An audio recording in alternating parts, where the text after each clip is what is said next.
Bonsoir et bienvenue sur le plateau de BizNext édition 2017. Nous sommes à la Grande Poste et nous recevons Laurent Babin, avocat chez TGS France. Laurent Babin, merci d'être sur notre plateau. Avec plaisir. Alors, il y a TGS France, il y a Soregor. En quelques mots, est-ce que vous pouvez nous détailler, nous présenter un petit peu le groupe pour lequel vous travaillez en tant qu'avocat?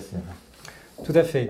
Soregor est un groupe assez largement implanté en France puisqu'il regroupe à peu près 1000 collaborateurs. On est présent dans une centaine donc, de sites.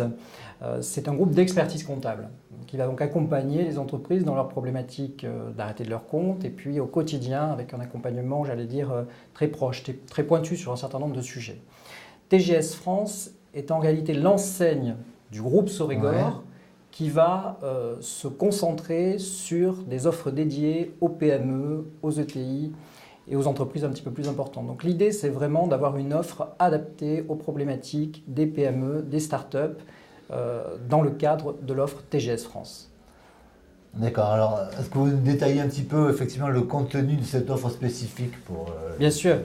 C'est une des particularités de TGS France, c'est de faire travailler ensemble, dans le cadre d'une approche vraiment interprofessionnelle, j'y reviendrai peut-être, à la fois des auditeurs, donc ça c'est la branche commissariat aux comptes, sans être trop technique, des consultants sur l'aspect RH, ce sont des coachs certifiés, et des avocats sur toutes les problématiques juridiques qui vont se poser donc à l'entreprise. D'accord.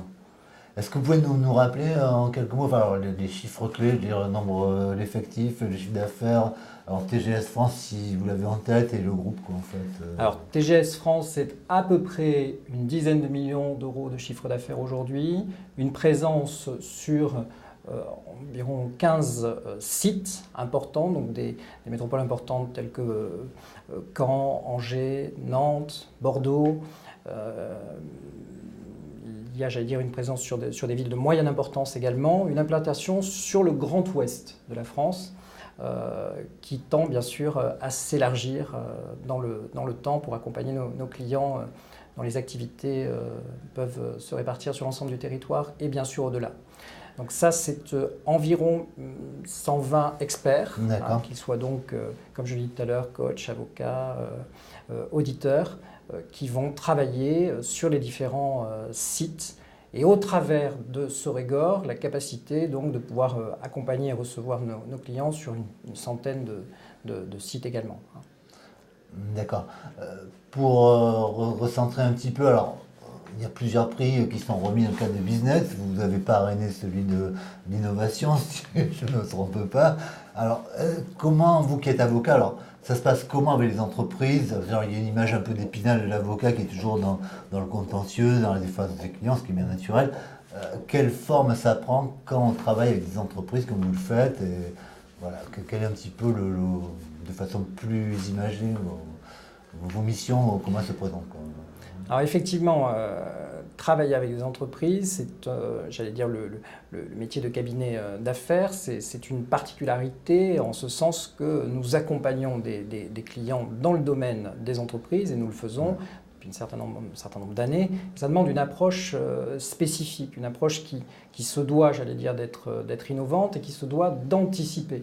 Notre rôle n'est pas simplement de répondre à l'appel d'un client qui va nous appeler parce qu'il a un contentieux pour venir, j'allais dire, jouer au pompier qui éteint l'incendie. Ça, c'est vraiment le rôle de l'avocat tel qu'on le conçoit de manière classique, mais ce n'est pas aujourd'hui notre quotidien. Notre objectif, notre but, c'est vraiment d'aider l'entreprise à anticiper, à déjouer les pièges et les embûches avant, bien sûr, qu'elle n'y soit confrontée.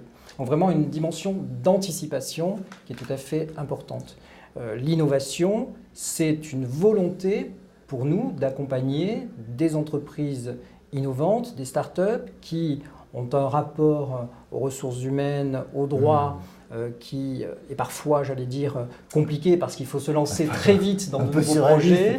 Exactement. Et donc le but, c'est de leur permettre, de leur donner l'occasion de ne pas entraver leur développement et au contraire même de le booster par un accompagnement sur les différentes facettes des finances, des ressources humaines et du juridique.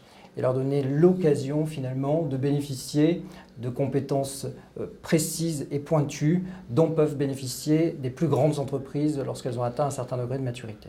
D'accord. Tout ça, bon, pour des prestations abordables, évidemment, parce qu'on parle de... C'est l'objectif de j'imagine. dimensionner véritablement.